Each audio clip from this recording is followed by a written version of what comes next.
you're talking about like scap loading is going to increase the amount of muscle activity on the back of your shoulder, right? Like that's what you mean by I mean, concentric. It's gonna be yeah, tight. yeah, I think well, you have to scap load if you're getting proper hip shoulder separation, but like you and I have talked about it, it needs to be, I would just say it needs to be passive or it needs to be like effortless scap load. It needs to happen from the connective tissues getting a stretch and getting put in positions based on what the pelvis and everything below it's doing. But I think it's, Right? Like it's not just the scapula. I think that's yeah, I important. think it's, I want to say I've seen it started to. There's some baseball pitching coaches out here in the valley that coach it that I've heard of, but I think it's more of like a football thing. I I've heard think, it coached a lot or just like yeah, talked about. There, I mean, talked let's about just one talk. thing because I talk about it and I like to talk about it with the advanced guys because it's a really easy example to talk to them about low effort efficient mechanics versus high effort, high concentric muscle orientation, very stiff pitching mechanics, which just won't work. So I like to use that because that's an easy example. Guys feel that right away. As soon as they get rid of actively scapulating, they get a little better hip shoulder separation with like a heavy weighted ball drill. It seems to kind of open up their mind.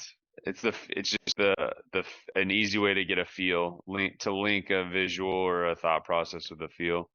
And I think that's a pretty easy one to get. Honestly, with depending on the shape of the guy, I put him in a specific plyo ball drill, and I just give him a really heavy plyo ball because you are not going to feel an effortless throw if you have a heavy plyo ball in your hand and you're trying to actively scap load. It is Right? you're gonna make two or three throws, and it's either gonna hurt or your shoulder's gonna be on freaking fire. Yeah, I mean, I don't think it's something that I guess this is where you're going to. It's passive, it's not active, and so we can talk about it. And I think we're all seeing the same things. Like there's some pretty good research on kinetics and kinematics of the pitching delivery, I would say. Uh-huh. But in my opinion, where the disconnect or like the just misunderstanding comes from is like why is the scap load happening? Like what does that mean in terms Yeah. of timing, forces being applied, shape changes, acceleration, decelerate? Like why would we want a scap load? That's the term we're using. Yeah. Like, what does that do? Sure. What does that do to timing and getting more energy to the baseball You tell direct? me.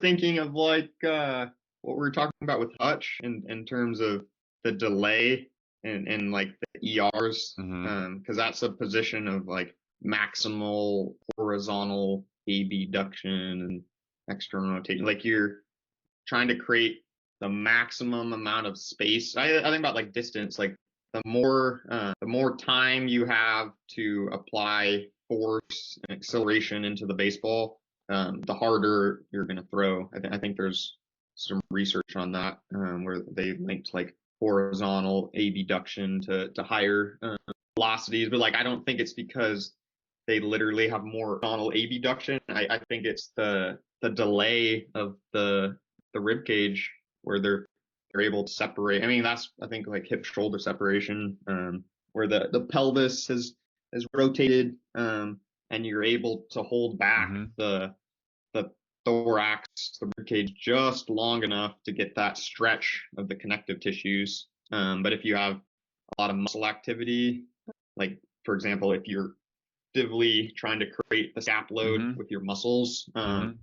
you're too stiff. So energy slows down. Like you're slowing down the acceleration by, in my opinion, like by creating that squeeze and that tension in the Hmm. back. Hmm. You watch the hardest throwers. I go back to Degrom. There's very little tension, like in the whole body. There's only brief moments of time where they're actually applying the force with intent, and then most of the delivery is just relaxed. It's loose. It's smooth. Hmm. It's fluid.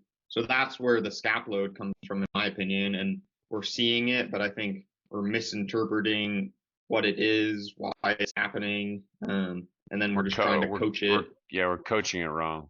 just seeing the gross movement pattern and we're not understanding the shape changes. We're not understanding what the connective tissues are doing. Like we could talk about the difference between yielding to forces and gravity versus like trying to overcome forces and gravity. So it talks about like stiffness and tissue pliability or whatever we're going to talk about, right? Like too much stiffness is going to create timing issues where the energy can't travel fast enough, and then now you're unsafe moving fast, so your body has to slow down. You're unsafe moving fast. Right? That's what I see a lot is like your timing's off, and then now you land and all those forces are going up, but your arm's way back here and your trunk's moving forward. So in no way is that a position where you can move fast.